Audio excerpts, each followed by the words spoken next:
Con el gusto de siempre nos encontramos en este su espacio al encuentro con la palabra. Continuamos la historia de la salvación. Terminamos la vez pasada admirando y agradeciendo la persona de Moisés, un hombre elegido por Dios para llevar al pueblo de Israel en esa marcha tan larga, dolorosa a través del desierto durante 40 años.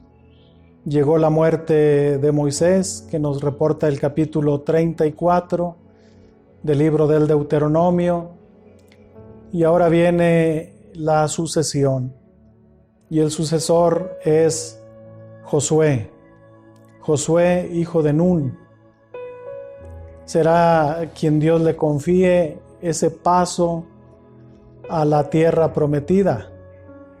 Y lo primero que hacen es cruzar el río Jordán. Ya habían pasado el Mar Rojo, que fue un signo de destrucción para los hebreos, pero un signo de salvación para los israelitas. Ahora se abre el río Jordán como un nuevo paso. Ahora es verdaderamente el paso de la esclavitud a poseer la tierra prometida. ¿Cuál es la realidad? Cuando el pueblo de Israel llega a la tierra prometida, resulta que la tierra ya está ocupada. Ahí viven los cananeos, ahí viven los antiguos habitantes. Y viene un choque, una pregunta. Pues si Dios nos había dado esta tierra, ¿cómo es que ahora está ocupada? Muchos se han preguntado realmente cómo fue esa llegada, cómo fue ese establecimiento de Israel en la tierra prometida. Y la mayoría de los exégetas coinciden en que ese asentamiento fue pacífico. Es decir, el pueblo de Israel no llegó a los grandes pueblos, a las grandes ciudades, sino sobre todo en las orillas, en las montañas, comenzó a establecerse. Hay vestigios muy antiguos en la arqueología que hablan de esta ocupación hacia el siglo XII, 1200 más o menos, que ya hay ciertos signos una vez que el pueblo de Israel llegó a la tierra prometida. Hay esos asentamientos, vestigios arqueológicos.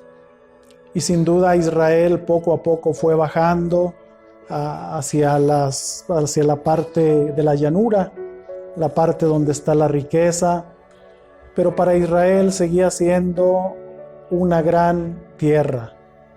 Viene descrita una tierra donde brota leche y miel.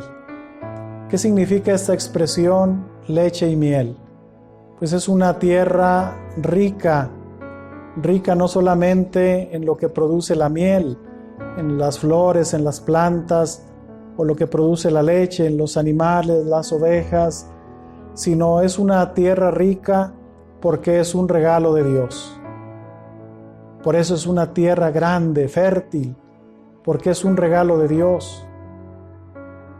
Y Josué será el encargado de ir poco a poco estableciendo el pueblo, tratando pues de llevar ese asentamiento, que sin duda será muy lento y sobre todo pues estarán siempre amenazados por sus eternos enemigos, los cananeos, los filisteos también, que estaban en la parte sur de Israel, en la costa. Ahí están también sus eternos enemigos, los filisteos. Y será justamente que surjan estas necesidades de defensa. El pueblo está muy débil, no tienen unidad, no tienen alguna cohesión, y surgen después de Josué estos héroes carismáticos que se llaman los jueces. Los jueces es otra época, otra etapa importante en la historia del pueblo de Israel. Recuerden el más importante de ellos, o al menos el más popular, Sansón.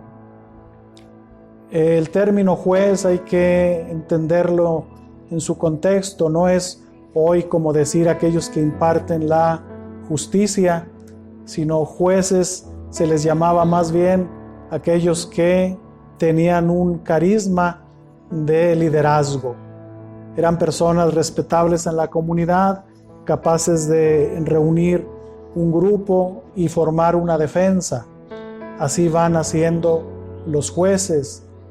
Tenemos al menos 12 jueces que nos habla este libro, pero resalto a Sansón. Sin duda que también hay Gedeón, Barak, Débora, los demás jueces. Recordar la historia de Sansón. Era un hombre que tenía su fuerza en su larga cabellera. Pero Sansón se casa con una filistea, con una mujer que pertenecía a un pueblo enemigo. Y conocemos esa historia donde la mujer le pregunta a Sansón: dime, ¿dónde está tu fuerza? ¿Dónde está ese valor que tienes? Durante mucho tiempo lo oculta Sansón, hasta que finalmente le dice: mi fuerza está en la cabellera. Y recordemos cómo, estando dormido Sansón, Dalila le corta su cabellera y pierde la fuerza. Lo que se interpreta más bien aquí en este libro de los jueces es cómo Sansón se alejó de Dios. El hecho de casarse con una mujer extranjera dio pie para que entraran otras religiones, otros dioses, otras formas de pensar al pueblo de Israel.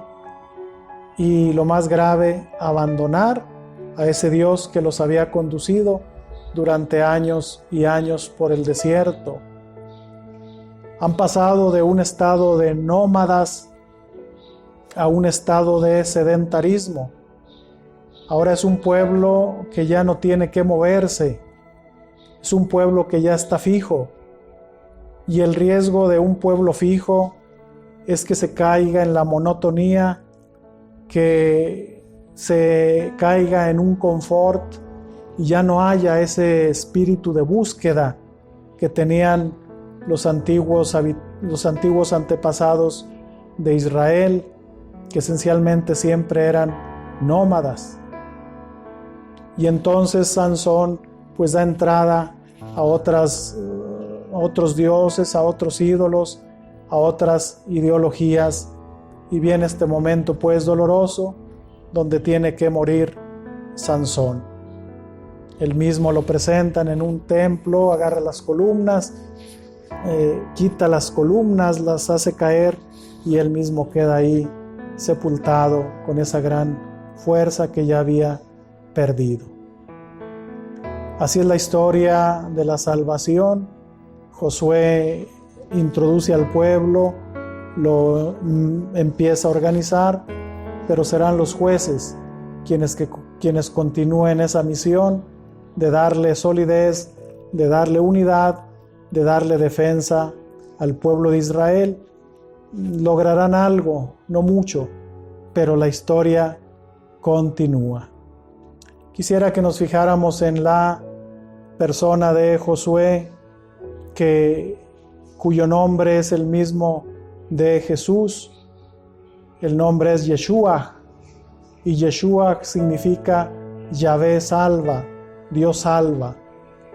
Así como Josué hizo ese paso de los israelitas a la tierra prometida, como Jesús también, por medio de su pasión, muerte y resurrección, hace pasar esta humanidad al Padre. Es un paralelismo muy interesante, Josué y Jesús. Dios sigue salvando.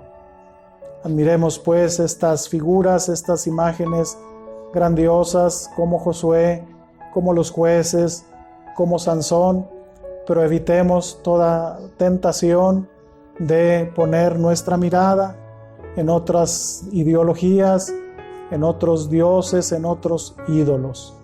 Recuerden que los ídolos siempre nos van a pedir, los ídolos siempre nos van a quitar, los ídolos siempre nos van a debilitar. En cambio, Dios siempre nos va a dar.